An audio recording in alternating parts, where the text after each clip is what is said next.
Welcome back to OTBN365, everyone. It's Monday, May 9th, 2022. This is Jeff from Jeff Needs Sports. This is the Off the Ball Network's official daily sports podcast ish. We're all humans here. And we hope you're having a great day, whatever you're doing. Hope you're safe, sound.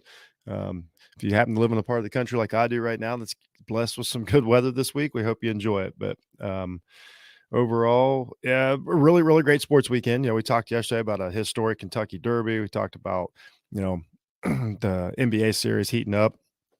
And then what happens last night? Uh, 4 or 5 days ago, I'm telling you how I don't see a path for, Philly, to get out of the series with the Heat. I don't see a path for the Mavs to show up. The Suns were rolling. And here we are. Embiid comes back 2 games ago. Now Philly's won the last 2 over Miami. The 76ers win last night, yesterday, 116-108, and it was a really good game. And of course, we talked about this. Embiid's all the difference. He just makes everything on that court go better. He's an amazing player, especially for his size. It's just one of those. I don't know. He's one of these big men. I don't know. He's a mix of David Robinson sometimes. Sometimes he's a little Tim Duncan. Sometimes he's a little Shaq. Sometimes he's a little Kevin Durant. It's for the length and size and the quickness and everything. He's really fun to watch. And but guess who shows up last night? James Harden. Where's James Harden been? He scores 31 points in the game. I believe it was 24 in the second half. I can't remember really the difference in the second half of that game against the Heat. But it's one of those things. We can have the Harden discussion real quick. So, and then this classic Harden. He has a good game last night. Understood. Big win. Philly ties the series up at 2-2. It's great. And then all of a sudden his body language is better. He's moving quicker. Even on the podium after the game, he's snappier comments and confidence and talking about how they're figuring it out. Well, first of all, about figuring it out. I mean, this guy's been paid as one of the top superstars in the league for a long time now. I think he should have been figured out a while ago. I just want to say that. I'm not taking anything away from the game he had, and I'm not saying that they can't win a title with him, but it's if you're just now figuring it out, I don't know if that's a good thing if I'm paying this guy, but whatever. Great game, made big shots. Maxey made some big shots against. Really, really loving this Tyrese Maxey kid. This is fun, watching him. But then, so yeah, Harden and Embiid played great. Philly ties up. Shout out to the 76ers crowd. They were on fire last night. That place was rocking. It was loud. It was coming through the TV. I know how passionate, Philly fans are. That's not exactly just a myth. They really, really, really, really do live and die by their sports. I get it as a Buckeye fan. I totally get it. It just sounded great. Really, it was an enjoyable game to watch. And it wasn't really a blowout. I mean, Philly had control, but it was just the Heat issue was they just couldn't score late when they needed. I mean, they would creep back into the game. Jimmy Butler, I believe, had 44. The rest of the team didn't do much, but they can't manufacture points when they needed to last night. I think they had it within 4 points a couple times. They would come down, get a great look, clank it off the iron, or come down and get a bad shot. Their offense just went stale, in the fourth, and they just couldn't get it back. And that's the one thing I don't like about this team, is why I don't have them up there with Boston and Milwaukee to begin with, is just because I don't know if they can force the scoring when they have to. And I had questions like that about Boston, and they've answered them. So it's Lowry's banged up for the Heat. Butler's already missed a game, but Butler really looked pretty good yesterday. Physically, he was quick and active, and he actually Jimmy Butler played a really, really good game yesterday. I enjoyed it. It's just guys like Hero, you got to count on those points from them at some point that we got, early in these playoffs. So anybody that's watching, I'm sorry, I'm messing with my hood. I'm just a maniac that way. But yeah, here we go. The series is tied 2-2 now. It starts fresh. Now it's a best of 3 series, and absolutely, I have no idea what's going to happen. If you tell me the Heat are going to win the next 2, I believe you. If you tell me 76 are going to win the next 2, I believe you. So who knows? But it's fun. That's it. That's all I care about. It's fun. That's the most important thing. And then so then the late game, the Mavs and the Suns. Now this series, I really, after game 2, the Suns looked so impressive. I'm like, that's it. This is a wash. They've got it clicking. I said on the show, you can go back and listen to it, and then boom. And here's the thing: this isn't because of an injury or anything. The Suns just kind of went stale. The Mavs, Doncic is just playing out of his mind. He's at like LeBron numbers. This guy is 33-9 for the series. He has another 26 points and 7 rebounds last night. Dorian Finney-Smith, who I will flat out tell you, don't really know anything about this player, has 24 in 38 minutes. I mean, a great game from him. The Mavs made 23 pointers last night, which is huge. And then they just fought through it. They're figuring out Brunson's playing great now the last 2 games, and all that the Mavs are different. The Mavs are the team that I thought we'd be seeing a year from now. I don't know if they've made that, if they flipped that switch that Milwaukee did in the playoffs last year, but it's got that look like something clicked. They're figuring it out.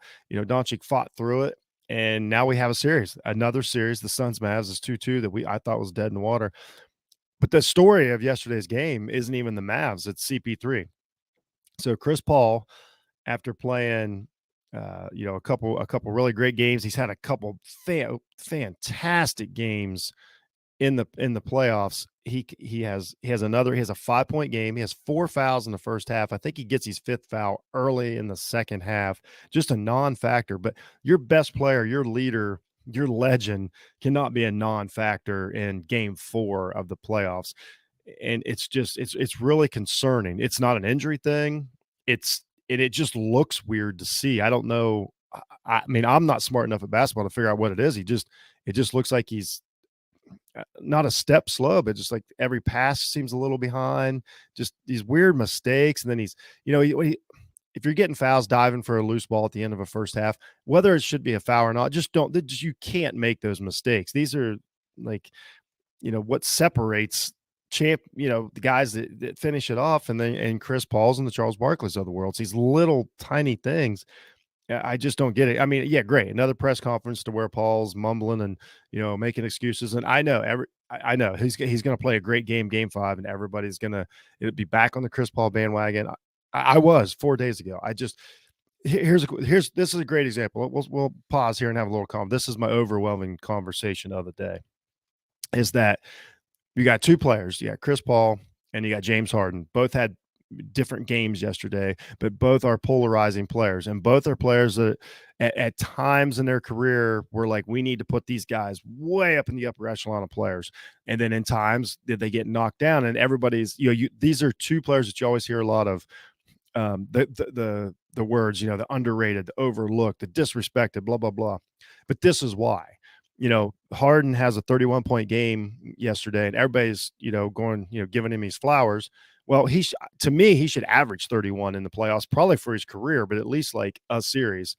And so to be all proud of him because he finally had a big game, in a playoffs series is like, well, wait a minute, that's exactly what he is supposed to be doing. So I just don't get that. That's why, if we can't expect this out of him, then he is not at that echelon that people tell me he is.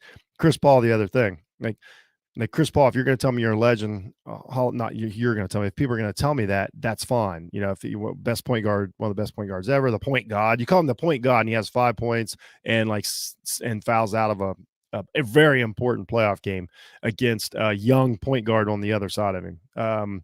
These are the things that keep these players, from me, from getting to the champagne room of players in the all-time NBA. So I just want to put that out there real quick, because I know it's going to start again today. People are going to get on CP3. He's going to have a good game. And then everybody's going to tell us how crazy we are. And then everybody's going to get up on Harden. He's going to have a terrible game. And then everybody's going to tell him how crazy they were. I know how this is going to go. This is a cycle that these guys have been in for a long, long time. And right now, everybody's telling me crazy. Like, you don't understand CP3. I do. I understand how good CP3 is. Chris Paul has to show up every playoff game. Harden has to show up every playoff game to get this done. So that's my little rant on that. You can take that and run with it today at the water cooler and tell Jeff to go F himself, or I get it. Whatever you want to do with it. NHL playoffs, real quick. I've just been kind of keeping you updated. I look at the scores. I try to look at some of the highlights, but here's what we know. All four series that played yesterday on Sunday are all tied at 2-2. I told you that almost every series is going to go game 7 in the NHL playoffs. It's wild, man. I've adopted this Tampa Bay Lightning team. They got it back to 2-2. Whatever. The Bruins, I know a lot of Bruins fans on my timeline. The Bruins, they're at 2-2, win yesterday. This Wild Blues series seems to it just I think it has the most emotion on my timeline so far. It's crazy. I never knew the Wild and the Blues was such a heated, passionate rivalry. I don't know anything about this, so that's everything I know about the NHL in a nutshell is what I get from my fans and friends on my timeline. So it's been pretty cool. But bottom line is, I think right now, if I'm doing the math right, 7 out of 8 series are 2-2. It's awesome. Good for you, NHL fan. You guys are absolutely thriving right now. And the last thing I want to say, the best thing I watched yesterday, the NBA games were pretty good. They were exciting. They were fun. Talked about how crazy Philly, was. NHL's doing great. Best thing I watched, and this is absolutely no spoilers, so don't get nervous. Best thing I watched yesterday was the finale of Winning Time, the HBO show Winning Time, about the rise of Showtime and the Los Angeles Lakers. It was fantastic. This is my only review so far. I'll do more in depth later. I got some stuff coming up with some friends. Uh, there was 10 episodes. They were 10 for 10. Absolute, lights out. It was unbelievable. They threw. That's why John C. Riley threw a perfect game. I kept waiting for it to falter all year. I kept waiting for somebody to maybe get a bunt single or maybe a check swing and get one. No, perfect game. I don't know. 20 strikeouts, just an unbelievable performance by Riley. I recommend this to any television fan. I recommend it to any sports fan because it's one of the best things I've ever watched. One of the most fun things I've ever watched. I know how ridiculous it is. It is what it is. It's a blast. There's more facts in it than people think, and obviously they stretch the truth immensely, but most importantly it's entertaining, and I loved it for 10 weeks, and I can't wait to rewatch it, and I can't wait to do some shows on it. So look for that coming up on Off the Ball Network. We have a show called Setting the Screen. If you don't know, that's what I do, is entertainment, movies, stuff like that. So, have a little fun. So that's it for today. I hope everybody has a good Monday. I know sometimes they're hard to get through. If this happens to be like, if you're one of these lucky people, this is your day off right now. Awesome, man. Enjoy it. Go out and have some fun. Do whatever. Big games tonight. The Boston Bucks brawl is back at 7:30 tonight. I can't wait for that. So I'll probably see you tomorrow morning, and I'll be telling you how wrong I was about everything I said. So remember, all the Off the Ball Network social medias, and please go to the YouTube page and click that subscribe button. We appreciate you all. You're the best fans in the land, and